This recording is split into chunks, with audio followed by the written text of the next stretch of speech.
June 27, 1944. The port of Cherbourg, France.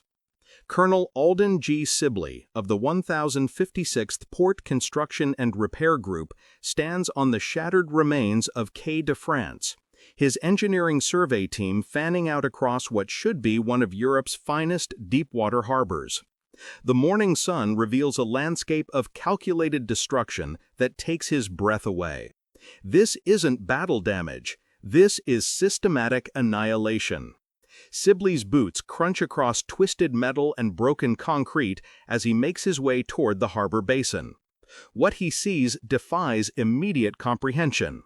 27 ships, freighters, tugs, even a floating dry dock lie scuttled in precise positions across every navigable channel. The Germans hadn't simply sunk vessels randomly.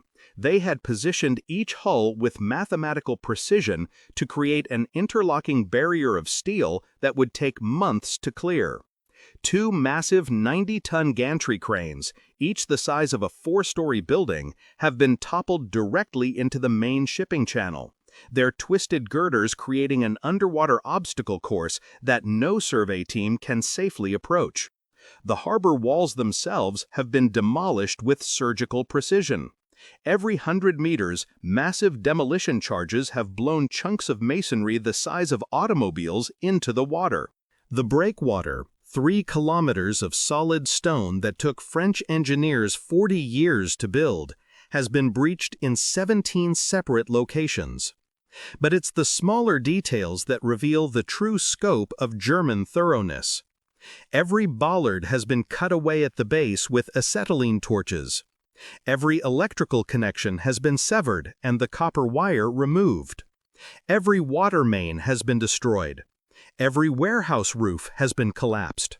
The lock gates that separate the inner basins from the outer harbor have been blown completely off their hinges and rest at the bottom of the channel. Even the harbor master's office has been booby-trapped. 3 of Sibley's demolition experts are currently defusing charges placed beneath what remains of the floor. The official German declaration, delivered by General Karl Wilhelm von Schlieben upon his surrender the previous day, echoes in Sibley's mind. "I have left you the wreckage of a port that will require 6 months to restore, if you possess the materials and labor. You do not possess them. The harbor is worthless." Sibley pulls out his field notebook and begins his preliminary assessment. Around him, engineering officers shout measurements and coordinates. Divers prepare to descend into the murky water. The clock has already started. The Allied armies pushing inland from Normandy are consuming supplies faster than the beaches can deliver them. Without a functioning deep-water port, the entire offensive could grind to a halt within weeks. The mathematics are simple and brutal. Cherbourg must open, and it must open now. The journey to this moment of devastation had begun exactly 3 years earlier, when Adolf Hitler issued Führer Directive No. 40 on March 23, 1942. The document was explicit. Fortresses would be created along the Atlantic Wall, and should any fall to the Allies, they must be rendered completely useless for a minimum of 6 months. Cherbourg, with its position as the closest major French port to England, received special attention. The man who would orchestrate Cherbourg's destruction arrived in April 1944. Korvettenkapitän Walter Hennecke commanded the Sea Commandant Normandy, the German naval command responsible for coastal installations. Hennecke was not a combat officer. He was an engineer who had studied civil engineering at the Technical University of Berlin before the war. His orders from Admiral Theodor Cranky were unambiguous: prepare Cherbourg for total destruction should the fortress fall. Hennecke approached the task with methodical precision. Throughout May 1944, as D-Day preparations intensified across the English Channel, his teams worked around the clock implementing a demolition plan that would be studied by military engineers for decades. The operation carried the mundane bureaucratic designation Hafenvernichtungsplan 4, Harbor Destruction Plan 4. The first phase involved the placement of underwater obstacles. Beginning on May 15, 1944, German engineers sank the 8,000-ton freighter SS Portland exactly 200 meters from the entrance to the Grande Rod, the outer harbor. Over the following weeks, 26 additional vessels followed. Each sinking was precisely calculated using tide tables and bathymetric charts. The goal was not simply to block channels, but to create underwater obstacles that would damage any Allied vessel attempting to navigate past them. The second phase targeted the port infrastructure itself. German demolition teams installed over 500 separate charges throughout the harbor complex. Each charge was carefully positioned for maximum structural effect. The two gantry cranes, Crane Gustav and Crane Heinrich, as they were known locally, received special attention. Each crane weighed approximately 90 tons and stood 25 meters tall. German engineers cut through their support structures with precision charges designed to topple them directly into the main channel. The third phase focused on denial of services. Every electrical transformer was destroyed. Every water pump was disabled. The sewage system was collapsed. Fuel storage tanks were ruptured and set ablaze. The cold storage facilities, essential for preserving food supplies, had their refrigeration equipment systematically demolished with sledgehammers. Even the harbor lighthouse had charges placed inside its base, though these would ultimately fail to detonate. The execution of this plan began on June 21, 1944, as American forces of 7th Corps under Major General J. Lawton Collins began their assault on the fortress city. Henneke's teams worked methodically, following a precise timetable. Each demolition was logged with German efficiency: date, time, location, explosive type, and anticipated damage assessment. The final demolitions occurred between June 25 and June 26, as German forces retreated into the arsenal area of the city for their last stand. At 3 p.m. on June 25, Crane Gustav was toppled. At 3:15 p.m., Crane Heinrich followed. Between 4 p.m. and 6 p.m., the lock gates were destroyed in sequence. Throughout the night, ships were scuttled at 20-minute intervals. When General von Schlieben surrendered on June 26 at 1:15 p.m., he did so with professional pride in his engineering staff's accomplishment. The fortress had fallen faster than expected. Hitler had demanded it hold until July 15, but the harbor had been destroyed exactly as ordered. In von Schlieben's final report to OB West, the German command for the Western Front, he noted, "The port facilities have been rendered unusable for an estimated period of 6 to 8 months, assuming the enemy possesses adequate salvage equipment and labor, which intelligence suggests they do not." Radio broadcasts from Paris celebrated the achievement. "The Anglo-Americans have captured a corpse of a port," one announcer declared. "They will find only ruins where they expected salvation for their offensive." In Berlin, Kriegsmarine High Command assessed the Cherbourg demolition as exemplary and recommended Hennecke for the Knight's Cross for his thoroughness. The award would be approved on July 24, by which time the assumptions underlying that commendation would be proven catastrophically wrong. The German confidence in their demolition work was not baseless optimism. It rested on decades of engineering doctrine and recent historical precedent. During World War I, retreating German forces had systematically destroyed Belgian ports at Zeebrugge and Ostend in 1918, rendering them unusable for the final 6 months of the war. In 1943, as Allied forces advanced through Italy, German engineers had demolished the port of Naples so thoroughly that Allied engineers required 3 full months to restore minimal functionality. The Naples example was particularly instructive. When the U.S. Fifth Army captured Naples on October 1, 1943, they found a port destroyed with the same methodical precision later employed at Cherbourg. German demolition teams had sunk 130 vessels in the harbor. They had destroyed every crane. They had demolished the breakwaters and collapsed the warehouses.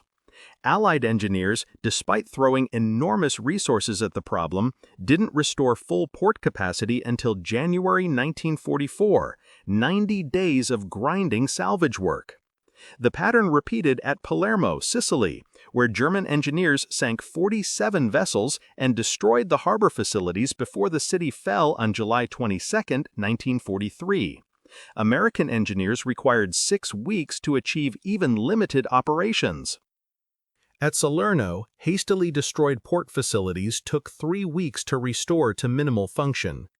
Each success reinforced German confidence in demolition as a strategic weapon. The Kriegsmarine developed increasingly sophisticated techniques. Time-delayed charges that would detonate days after Allied occupation. Booby traps attached to salvage equipment. Mines positioned to damage recovery vessels. The doctrine was codified in official manuals with precise instructions. Which structures to demolish first. How to position scuttled vessels for maximum obstruction.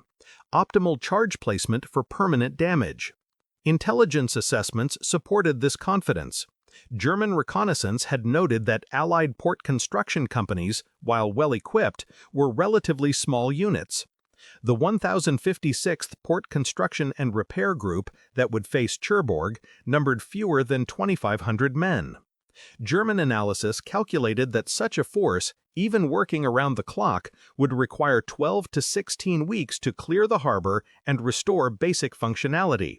More conservative estimates extended to 24 weeks. The assessment made a critical assumption that Allied engineering capabilities operated within the same resource constraints as German forces. German port reconstruction efforts were limited by chronic shortages of equipment, skilled labor, and raw materials. If German engineers needed 3 months to restore a destroyed port, and they had experience doing exactly that in the East, then surely American engineers would need at least as long. This assumption permeated every level of German planning. When O.B. West calculated supply timelines for the Normandy campaign, they factored in 6 months before Cherbourg could meaningfully contribute to Allied logistics. When German forces planned their defensive lines in eastern France, they assumed adequate time to prepare positions before Allied supplies through Cherbourg enabled a major offensive. When U-boat command allocated submarines to attack Atlantic convoys, they calculated that ports in Britain would remain the primary Allied supply route through December 1944. But the assumption rested on a fundamental misunderstanding of American industrial capability and engineering doctrine. German planners had observed American forces in Italy working with expeditionary resources, what the Americans could ship across the Atlantic and Mediterranean. They had not witnessed what American engineers could accomplish when the full industrial might of the United States was brought to bear on a single problem. That revelation would begin within hours of Colonel Sibley's initial survey. By the afternoon of June 27, less than 24 hours after the German surrender, the scope of the American response began to take shape. Colonel Sibley's preliminary report reached Major General John C. H. Lee, commander of the Communications Zone, the U.S. Army's Logistics Command in Europe, at his headquarters in London at 4:30 p.m. Lee read the assessment once, then read it again. The estimated timeline for restoring the port, 90 days minimum, 120 days probable. Lee picked up the telephone and connected to Supreme Headquarters Allied Expeditionary Force. His message was terse. Cherbourg situation critical. Request maximum allocation of port construction assets and priority shipping for heavy salvage equipment. What followed was a mobilization that demonstrated the true nature of American logistical superiority. While German engineers had spent weeks preparing Cherbourg's destruction, American logistics officers had spent months preparing for exactly this scenario. The 1056th Port Construction and Repair Group was only the beginning. Within 48 hours, the 1057th Port Construction and Repair Group arrived from England. The 1060 followed on June 30. The 1055th docked on July 2. By July 5, more than 11,000 specialized engineering troops were operating in Cherbourg, a force nearly 5 times the size of the German garrison that had defended the city. But manpower alone wouldn't clear 27 scuttled ships and 500 tons of underwater debris. The Americans needed equipment on a scale that German planners hadn't imagined possible. On June 29, the first salvage vessels departed from Southampton and Portland. They carried equipment that represented the cutting edge of maritime engineering: 200-ton floating cranes, compressed air pumping stations capable of delivering 5,000 cubic feet per minute, specialized underwater cutting equipment, and experimental sonar mapping gear developed by the U.S. Navy specifically for harbor clearance operations. The nerve center of the operation was established in a partially destroyed warehouse on the Quai de France. Commodore William A. Sullivan, a U.S. Navy salvage specialist who had overseen the Pearl Harbor cleanup after December 7, 1941, took command of all marine operations. His assistant, Commander Edward Ellsberg, had literally written the book on naval salvage. His technical manual, On the Bottom, was required reading at Annapolis. Sullivan's first decision shocked even the experienced engineers around him. "We're not clearing the ships sequentially," he announced at the first planning meeting on June 28. "We're working all channels simultaneously." The conventional approach to harbor clearance was methodical: clear one channel completely, establish a supply line, then expand operations. Sullivan threw out the rulebook. He divided Cherbourg into 8 sectors, assigned salvage teams to each, and ordered simultaneous operations across the entire port complex. It was aggressive to the point of recklessness, and it worked. The greatest challenge lay in the main shipping channel, where Crane Gustav and Crane Heinrich created an underwater maze of twisted steel. German engineers had assumed these obstacles would require weeks of careful cutting and removal.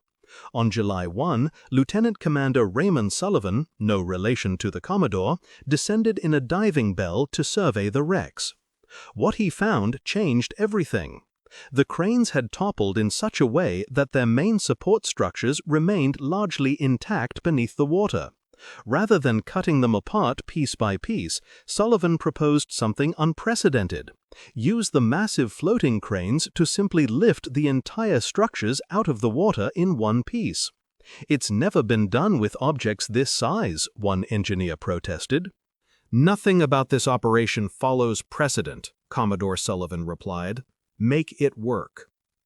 On July 4, 1944, Independence Day, a symbolism not lost on the American crews, 2 200-ton floating cranes positioned themselves over the submerged Crane Gustav. Divers worked throughout the morning attaching specialized lifting cables at 6 points along the structure. At 2 p.m., the order was given. The floating crane's engines roared to maximum power. For 3 minutes, nothing seemed to happen except the protesting groan of steel cable under impossible tension. Then, impossibly, the water began to roil. At 2:04 p.m., the top of Crane Gustav broke the surface, seawater cascading off its frame. By 2:30 p.m., the entire 90-ton structure hung suspended between the 2 floating cranes. By 4 p.m., it rested on a barge bound for a salvage yard.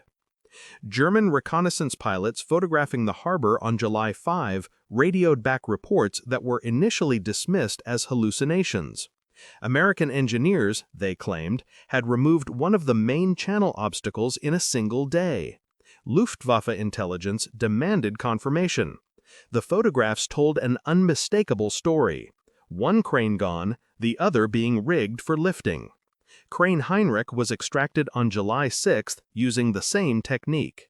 The main shipping channel was clear, but the scuttled vessels presented different challenges.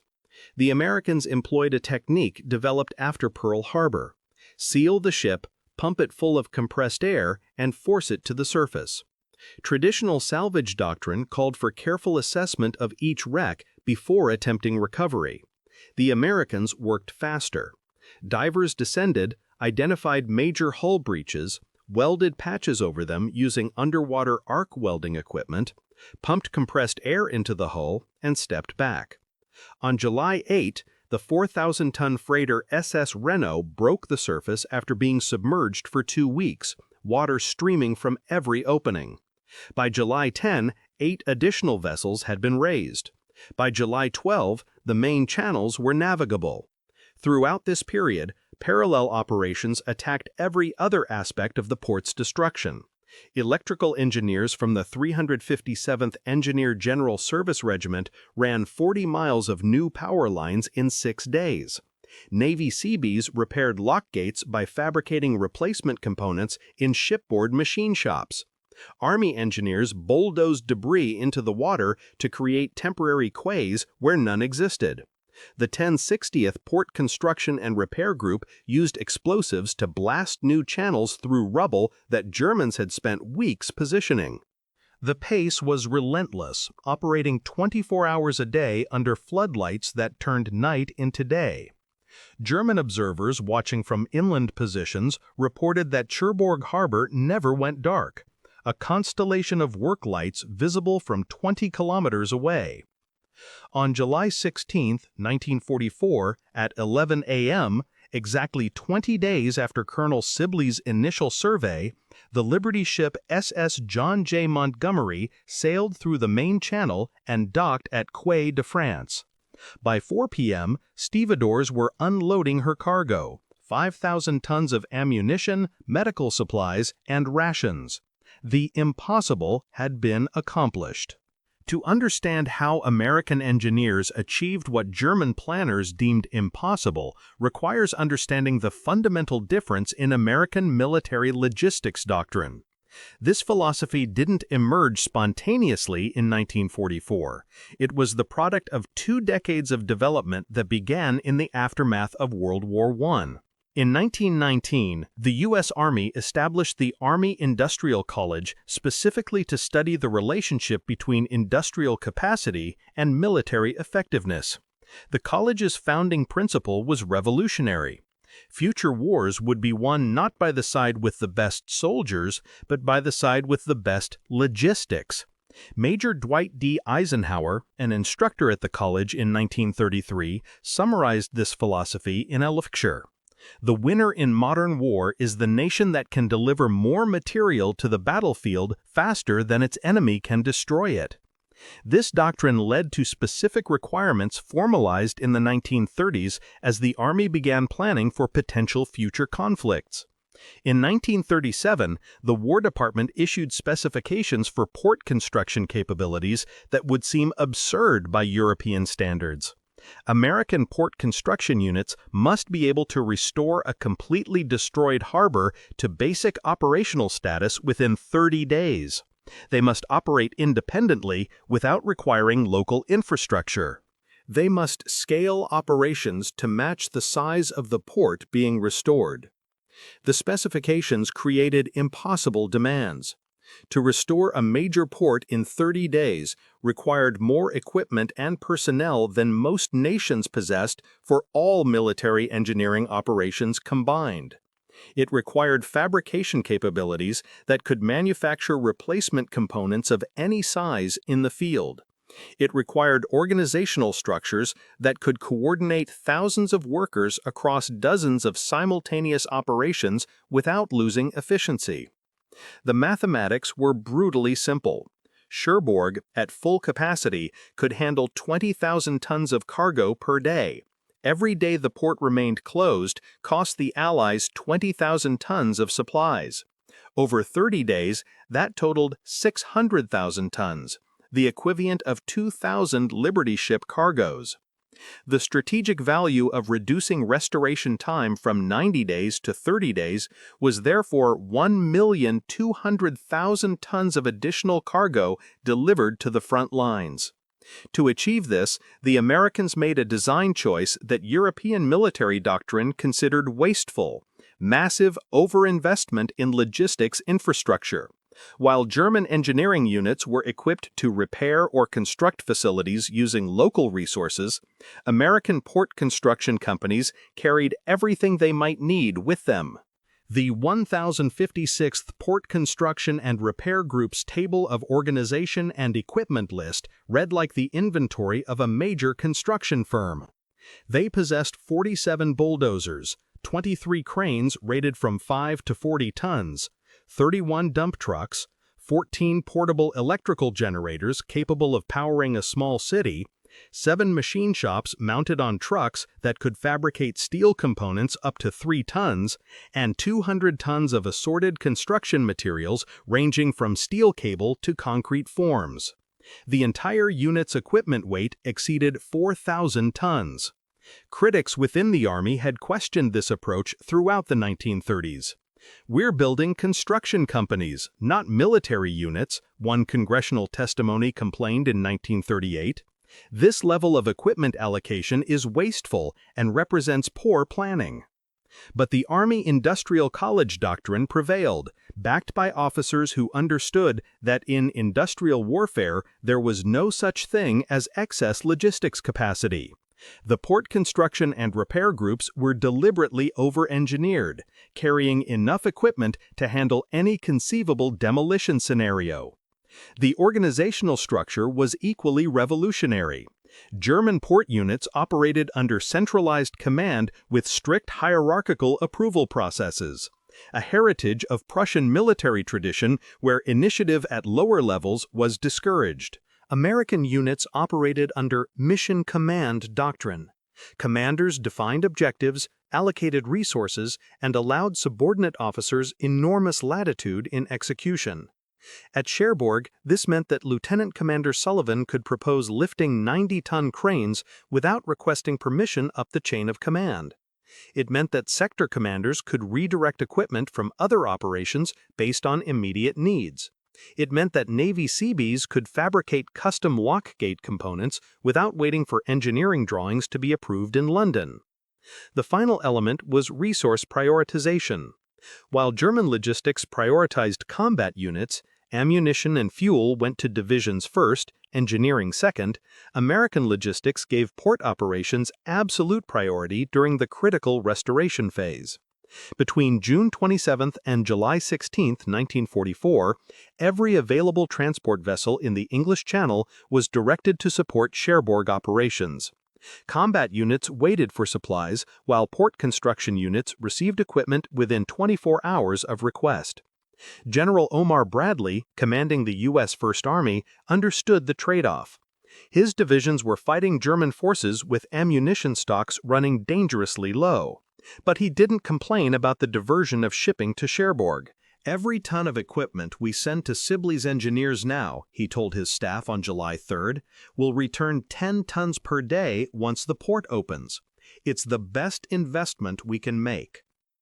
This philosophy, that logistics infrastructure was not support for combat operations, but rather the foundation that made combat operations possible, represented a fundamental reimagining of military priorities. The Germans had built an impressive system of destruction. The Americans had built an even more impressive system of construction. The contest wasn't about which side could blow things up more effectively, it was about which side could build things faster than the enemy could destroy them. In that contest, there was never any doubt about the outcome. The impact of Cherbourg's rapid restoration rippled outward with effects that changed the trajectory of the European campaign. The immediate consequence was simple: the Allied armies in Normandy could continue advancing. But the strategic implications went far deeper. On July 20, 1944, the first week after the port's initial opening, Cherbourg handled 7,200 tons of cargo. This was modest by pre-war standards. The port's theoretical maximum was 20,000 tons per day. But it represented more tonnage than the Allies had moved across all of the Normandy beaches on D-Day itself. German planners had assumed 0 tons per day from Cherbourg through December. The difference between 0 and 7,200 tons daily meant that Allied divisions could maintain offensive operations rather than rationing ammunition. By August 1, after comprehensive repairs to additional quays and berths, Cherbourg's capacity reached 12,000 tons per day. By September 1, it peaked at 21,000 tons daily, exceeding its pre-war capacity. In a single month, Cherbourg delivered more than 600,000 tons of supplies to Allied armies, exactly the amount German planners had assumed would be lost due to the port's destruction. The human cost of this achievement was remarkably light by wartime standards, though not without tragedy. 3 divers died during salvage operations. Seaman First Class Robert McCarthy drowned on July 3 when his airline snagged on submerged debris. Petty Officer James Hughes was killed on July 8 by a delayed action mine that detonated while he was surveying a scuttled vessel. And Corporal David Zhang of the 1056th died on July 11th when a crane cable snapped under tension, striking him in the chest. But these casualties stood in stark contrast to the losses that would have occurred had the port remained closed. Every day Cherbourg operated prevented supply shortages that would have forced Allied units to suspend offensive operations, giving German defenders time to establish stronger positions and inflict higher casualties on attacking American and British forces. The strategic math was calculated by Supreme Headquarters Allied Expeditionary Force in a classified assessment dated August 15, 1944. The early opening of Cherbourg has directly enabled the continuation of Operation Cobra, the breakout from Normandy, and the subsequent pursuit across France. Conservative estimates suggest this has shortened the campaign by 30 to 45 days and prevented an estimated 15,000 to 25,000 Allied casualties that would have resulted from fighting through prepared German defensive positions. German commanders recognized the disaster almost immediately.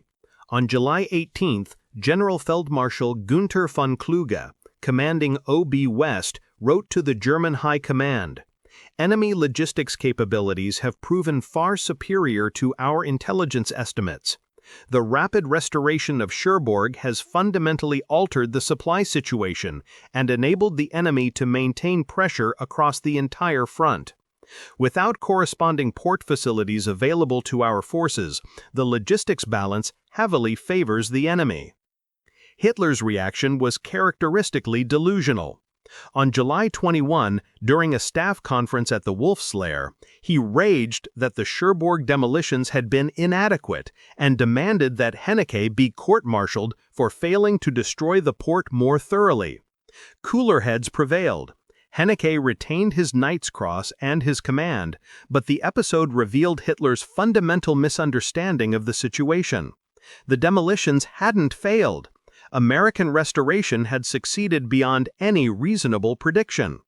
The consequences extended beyond immediate military operations. Cherbourg became the template for every subsequent port operation in the European theater.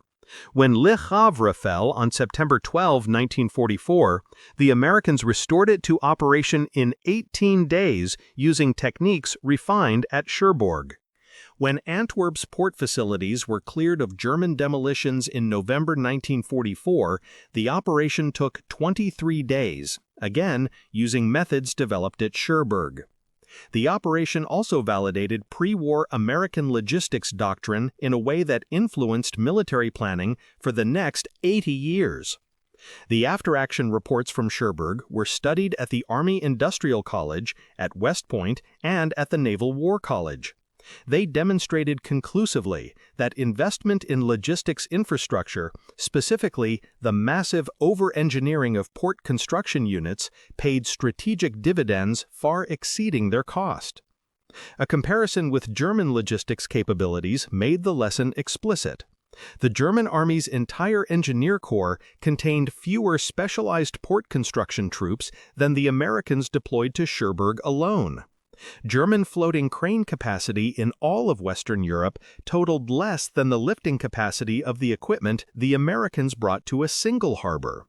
German field fabrication capabilities couldn't match what American port units carried in their mobile machine shops. This disparity wasn't accidental. It reflected fundamentally different philosophies about the relationship between industrial capacity and military effectiveness. Germany built an army designed to win quick, decisive victories through operational brilliance and tactical superiority. Blitzkrieg. America built an army designed to win extended conflicts through logistical superiority and industrial overwhelming force. Attrition warfare with machines rather than men. Cherbourg proved which philosophy was correct in industrial age warfare. The same German efficiency that created such impressive demolitions ultimately meant nothing against an opponent who could rebuild faster than they could destroy. As one American engineering officer wrote in his journal on August 1, 1944, "The Krauts spent 3 months wrecking this port and thought they'd done something remarkable. We fixed it in 3 weeks and barely broke a sweat. That about sums up why we're going to win this war." By autumn 1944, as American and British armies raced across France toward Germany, Cherbourg was handling more cargo than any port in the world. The ruins that von Schlieben had boasted about were now the engine room of Allied victory. The complete story of Cherbourg's restoration can be measured in numbers that reveal both the scale of destruction and the scale of American response. German demolitions at Cherbourg, June 1944. 27 vessels scuttled, ranging from 800-ton tugboats to the 11,000-ton floating dry dock. 2 gantry cranes, 90 tons each, toppled into main channel. 43 smaller cranes destroyed or damaged beyond field repair. 17 major breaches in breakwater. Total 420 meters of collapsed stonework. 8 lock gates destroyed, each weighing approximately 200 tons. 11 warehouses demolished. Total 47,000 square meters of covered storage. 504 individual demolition charges placed throughout port facilities. Estimated 800 tons of explosives expended on demolitions. 127 confirmed mines laid in channels and basins, 83 with anti-handling devices. American restoration operations, June 27 through September 1, 1944. Engineering personnel deployed, 11,240 troops, peak strength August 1944. Major units involved, 1055th, 1056th, 1057th, 1060th Port Construction and Repair Groups, 357th Engineer General Service Regiment, Navy Construction Battalion 71, Seabees, floating cranes deployed, 14, ranging from 50 to 200 tons lifting capacity. Vessels raised, 27, 100% of scuttled ships, though only 11 returned to service. Mines cleared, 127 confirmed, plus an estimated 40 additional uncharted devices. Lock gates restored, 8, 6 repaired in place, 2 fabricated as field replacements. Quays restored to operation, 31 of 44 original berths. New electrical infrastructure, 68 miles of power cable installed. New water lines, 23 miles of piping laid. Casualty figures, 3 killed, 17 injured seriously enough to require evacuation. First cargo discharge, July 16, 1944, SS John J. Montgomery, 5,000 tons. Daily tonnage, July 16-31, average 4,200 tons. Daily tonnage, August 1-31, average 12,700 tons.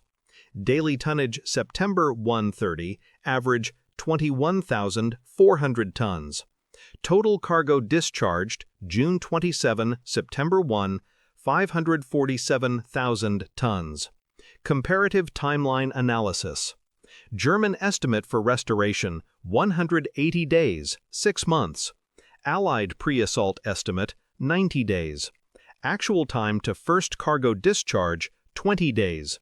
Actual time to exceed pre-war capacity, 67 days. Cost accounting. Estimated German investment in demolitions, 8,000 man-hours engineering time plus 800 tons high-grade explosives. American investment in restoration, 2.2 million man-hours, $47 million in 1944 dollars, equivalent to approximately $820 million in 2024. Return on investment. Every dollar spent on restoration yielded approximately $35 in delivered military cargo value through September 1945. One American officer's assessment summed up these numbers succinctly. The Germans gave us their best punch. We barely felt it. June 27, 1945. Exactly 1 year after Colonel Sibley's first survey, Cherbourg hosts a very different gathering. The war in Europe ended 6 weeks ago. The harbor is operating at peacetime capacity, now handling the reverse flow, American troops and equipment returning home. General von Schlieben, released from Allied captivity after Germany's surrender, returns to Cherbourg as part of a historical documentation project. He stands on the same Quai de France where Sibley stood 12 months earlier. The scene is unrecognizable. New cranes tower over expanded berths. Fresh concrete repairs blend seamlessly with pre-war construction. Liberty ships and Victory ships queue for berths, loading rather than unloading now, carrying the implements of war back to American arsenals. An American logistics officer notices the former German general and approaches. Through an interpreter, von Schlieben asks the question that has haunted him. How did you do it in 20 days? The American's answer is characteristically direct. We brought more equipment to fix your port than you brought to destroy it. And we brought men who believed it could be done. The final irony of Cherbourg is this. The port that opened the Allied offensive in 1944 became the port that closed it in 1945. Through its docks passed 4.2 million tons of supplies during the 11 months it operated during the war. More tonnage than Germany received through all of its Atlantic and North Sea ports combined during the same period. The harbor Germans destroyed to delay Allied victory became the harbor that guaranteed it. The lesson of Cherbourg extends beyond engineering or logistics. It revealed a fundamental truth about industrial-age warfare that the Germans never fully grasped.